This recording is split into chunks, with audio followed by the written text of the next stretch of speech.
Sellel planeedil ei ela mitte ainult teie, sellel planeedil on ka teisi eluvorme ja paljud neist asuvad just selle planeedi astraaltasandil. Kes need on? Need on olendid teistelt planeetidelt ja teistsuguse eluvormiga. Nad elavad selle planeedi erinevates mõõtmetes.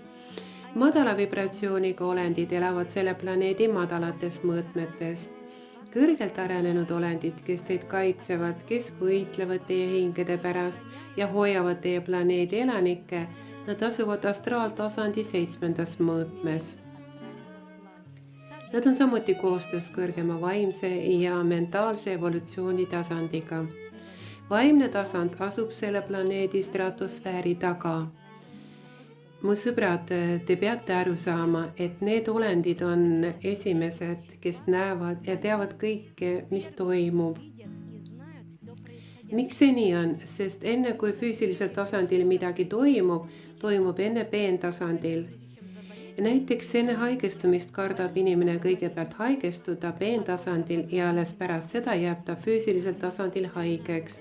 Inimesed, kes hakkavad sellest mõtlema, on astraaltasandil juba haigestunud ja mentaaltasandil on nad samuti haigeks jäänud. Läheb mööda 2 päeva, 3 kuud või 1,5 aastat, et see haigus füüsilisel tasandil avalduks ja inimene haigestub füüsilisel tasandil. Nii oli varem. Kuid nüüd kvantüleminekul on planeet liikunud uuele tasemele, palju kõrgemasse mõõtmesse ja aeg on kiirenenud. Ma olen sellest varem juba rääkinud. Seoses sellega hakkas kõik toimuv, teie mõtted, teie emotsionaalne komponent elus palju kiiremini toimuma. See tähendab, et need teie seisundid, teie mõtted, teie hirmud, nad kujundavad reaalsust nüüd palju kiiremini. Niipea kui te millelegi halvale mõtlesite, see kohe toimuski. Ja sõbrad, need on ka meetodid, kui nii võib öelda, astraaltasandi sõjaka seisundi saavutamiseks. Selgub, et olendid, kellel ei ole teie loomust ja kellel on hoopis teine loomus, nad omavad meelt ja energiat, ehk siis neil on olemas meel ja energia, kui neil puudub hing. Need madala vibratsiooniga olendid tahavad toituda ainult madalatest vibratsioonidest. Oma eluvormi säilitamiseks peavad nad kuskilt saama madalaid vibratsioone ja madalad seisundid. See on inimese agressiivne seisund. Teie kui loojad loote pidevalt energiaimpulsse, energiavooge. Näiteks kui olete agressiivne või mis tahes hirmu korral, pole vahet, mis te olete, te kiirgate madalat vibratsiooni.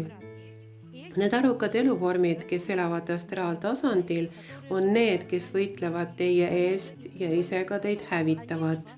Nad toituvad teie madalatest vibratsioonidest, selleks, et neelata endasse rohkem teie energiat, nad provotseerivad teid halbatele mõtetele ja hirmudele.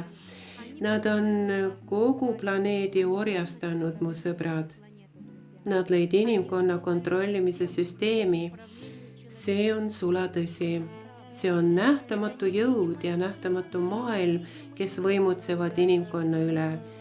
Kuid teie olete looja lapsed ja te omate suurimat jõudu ja olemust.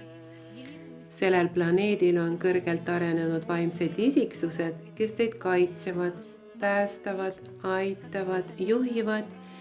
Ja kui nad näevad inimeses potentsiaali vaimsuseks, arenguks, eneseteadlikkuseks, enesetäienduseks ja kõige toimuva ja iseenda teadvustamiseks, siis nad teevad kõik, et teid päästa.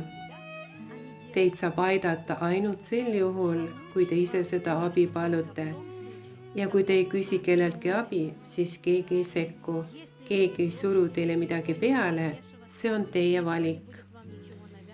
Nad arvestavad alati teie valikutega ja austavad iga teie valikut, isegi kui see on hävitav.